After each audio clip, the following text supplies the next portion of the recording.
because when we sit through this training and the type of stuff that we learn in here, we should be better Christians.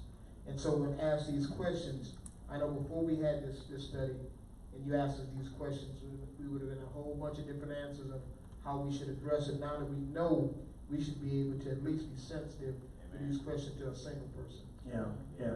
Yeah. Be sensitive to singles. Be sensitive to single mothers. Be sensitive to well, it doesn't matter if they're unwed. It doesn't matter if they're divorced. It doesn't matter if they've been widowed. We need to be sensitive because this is the reality of the world we're in, and those people are important. There's a hand here and there's a hand here. So what about the singles that decide to be parents by themselves, like go and adopt babies or go to the banks and go and get babies by themselves? These are singles who decide to adopt? Yeah, either adopt and have a child for themselves or either go to the artificial insemination or something like that. Okay. And I don't know that they were in this research. As a matter of fact, I don't see where there are any type of statistics on that scenario. But I do know that occurs, though. And so where were they in the statistical analyses? I don't know. Because I know that happens. But percentage-wise, is it less than 1% overall who would do something like that? And it may have been not statistically enough to measure, but that does happen. It does happen. Thank you for that question. I was just going to say, Bishop, I remember when I was single, I gave my life to the Lord, and I was single for a while, and I'm saved, I love the Lord, and I was trying to keep myself for my husband, and I was so lonely. I just want to, sorry, let me cry. I was lonely, and I wanted to be married, but I wanted to keep myself and hold myself away from my husband to come. And I can tell you that if you want to be kept, God will keep you. And I can tell you that it was many days that I felt like an outcast because I was the only single person. I was there, and it was mostly everybody in the church was married. And so then you kind of feel funny when you come around people, husband come around, you got to walk on eggshells to make sure they don't look at you wrong or do something wrong. So it was a very difficult time. And so I really understand what the singles face because I've been there. I've been there waiting on God to bring that person for me that was right for me. And I just say, singles, please just wait on God. God has somebody specially planned just for you. Don't settle. Because when you settle, you get somebody you don't really want. And then you're going to be miserable and you're going to make their life miserable. Okay. Yep, right here. Oh, behind you. So, Bishop, I was married before. I got divorced when my son was 12. My son is 20 now, so I hadn't dated in almost 7 years. I'm grateful and I thank God that it's been, I haven't really gone through the lonely stage because I've been surrounded by people that were able to fill that void. But I'm ready to start that day. I've been single for so long, and I did it intentionally because I didn't want my son to see me having to go through all that. I didn't want to make the same mistake the second time. But now he's grown and all that stuff. I'm like, God, I'm ready now. Because I don't even know where to start. Like, start like dating or, I have no idea. I think that's a very good question, and that's a very honest question. Thank you. And what I would say is you be you. Because you be you, because the person who is right for you is going to come up and they're going to say something to you. The person who is right for you is going to come up and say something to you.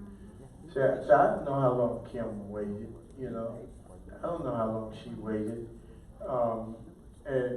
But when I met her, I wasn't even sure I wanted to talk with her. I wasn't even, But the folks in the church, The matchmakers. The matchmakers.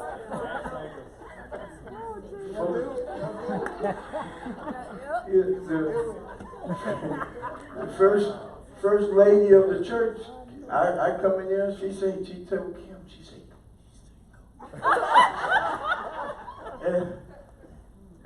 Loud whisper, huh? well, you know, I found all this out later, you know. And so you know, because I had said, I don't do anything to do with a woman ever again in my life, you know. Because, you know, my last situation was, and I'll leave it like that because they recorded me. But, It's not going on Facebook. yeah, but that's on our YouTube page, right? Yeah. But anyway, my decision was single for the rest of my life. That was my decision. I would raise my girls, and that was it. But she cute. And the major criteria for me was that she was saved and was in love with God. Amen. That was the major criteria. Nothing more. Well, it has to be cute, though. But the major criteria was that she was in love with God. Amen. And so, and so that I think if you just be you, because that person is going to see you, and that person is gonna say hello, and that hello is going to grow. Yeah. And it will. I'm telling you, it will. That, you know, it will. Just be you. Because if you try to, I see, man. If you try to become something else to attract, to do something, none of that's work out. That's gonna come away. Yeah, be you. Just I've been crazy, man. Okay, when I was single, years ago and whatever, at the church that I attended, and this person that was a member of the same church told me, said, "You supposed to be my wife." If that was the case, wouldn't God tell me that too? Yeah, but see, God don't work that way. No. I've seen that kind of stuff all my life. Well, God told me you're going to be my wife. God told me you're going to be my husband. All that kind of stuff. You know, why do we put that on God like that? Why do we do that? I'll tell you the story about the young man and young woman who was part of our church back the first church over at 330 Cove Terrace when we were there. You know what I'm talking about, right? That boy, God had her. She was the one. I'm pointing at that chair. She was the one.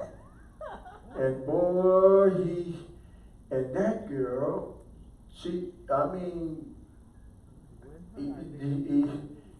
on he was on that girl's nerves. And so what really got to where it was enough was Valentine's Day. He wanted us to help.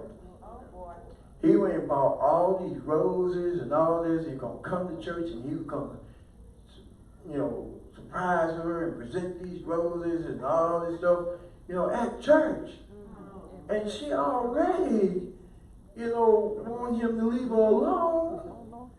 You know, this is all this, you know, God wants me and God told me and all that silly stuff. Y'all know the worst thing you can do is come up to me with some juvenile stuff about God.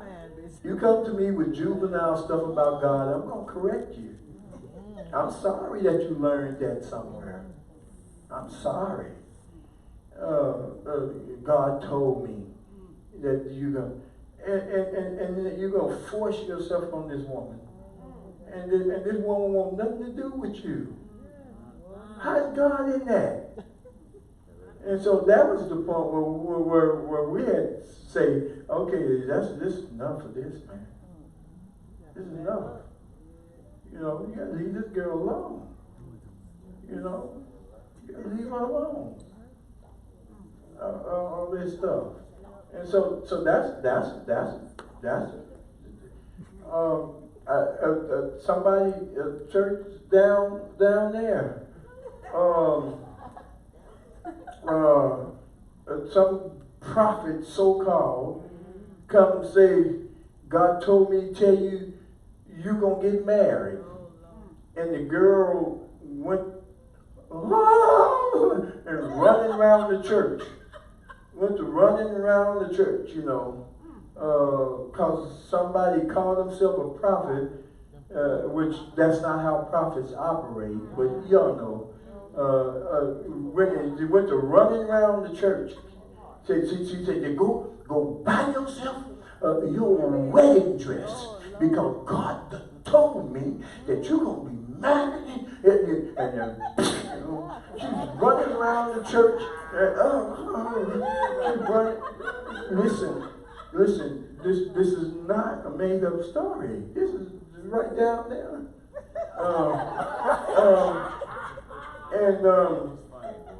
And that girl, for as I had known, ain't married.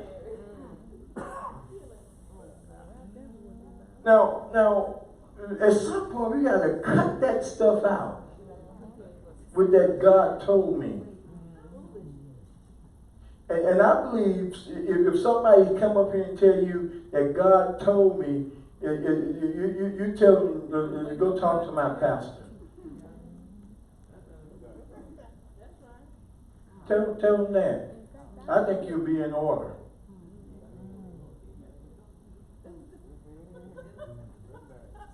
Stay right here. I'll be back. Who's the next person gonna walk up to you and tell you God told you something? Who's the next one? Then the next one. Then the next one. Then the next one. Is everybody? At what point do you try the Spirit by the Spirit? To see if they are of God. Well, as your pastor, I'm part of the trying. I'm part of the filter as your pastor. I'm not going to let anybody hurt you like that. I don't care what they call themselves. They can call themselves, they can put any kind of name in front of themselves. I'm not going to let anybody hurt you with that kind of stuff. We just need to grow up in the church. We got to grow up. What we haven't grown. Some of us act the same way today that they were acting in 1970, where nobody cared about biblical understanding. They just cared about a feeling. If it was a feeling and they got it, how you know? They maybe ate some tacos and didn't sit on their stomach too well and had a bad dream. And then go on and say God came to them. You know, no, that was just some bad tacos you ate. Oh boy, y'all. It'll get quiet because we got to stop some of this. We really do. This guy here needs to be stopped in his tracks, and there needs to be some biblical understanding. Now, listen. Being single, we have to integrate singles into the church fully and completely. Amen. Do you agree with that? Amen. We have to integrate singles fully and completely. Fully. I know some of you if y'all think back long enough, I can think back. We've been married 26 years. It was 26 years ago. She hunted me down.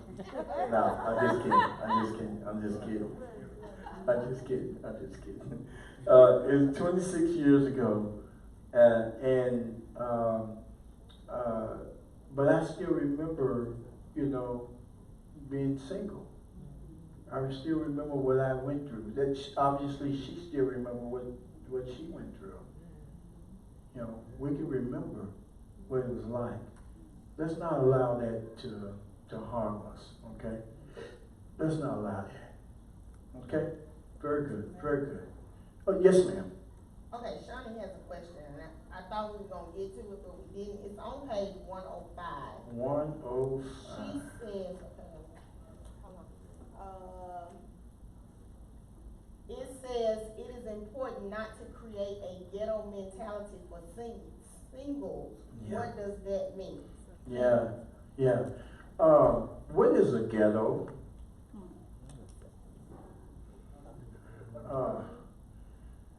When you think of a ghetto, you think of what? Poor, destitute, left out, blighted. You think of all those kinds of synonyms. For singles, what happens is this ghetto mentality, I think that Grundlin is talking about, is a feeling of them being left out. You don't finance their programs. They are at the bottom. Everybody else is thriving, but the singles are not. They are not.